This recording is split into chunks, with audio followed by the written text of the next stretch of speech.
వచ్చిన మీ పక్కన కూకుంటాకి నేను ఎంత పుణ్యం చేసుకుంటే మీ దగ్గర కూకున్నానండి లేదు కానీ నేను కూడా నీ విషయాలు తెలుసుకుందామని వచ్చా.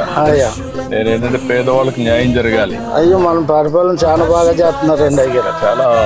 చాలా అభివృద్ధిలోకి చేస్తున్నారండి. ఈ వైఎస్ఆర్ గారి పార్టీ వచ్చాక అడుగట్టుకుపోయిందండి మొత్తం. ఇబ్బంది పడావా? చాలా ఇబ్బంది పడ్డానండి అయ్యారు. అన్ని కరెక్ట్ చేస్తున్నా. ఇప్పుడు మీలాంటి పేదవాళ్ళందరినీ మళ్ళా మెరుగైన జీవన ప్రమాణాలు రావాలి, మీ పరిస్థితులు బాగుపడాలి. అలాగేనండి అయ్యారు. మీరు వస్తేనే మాకు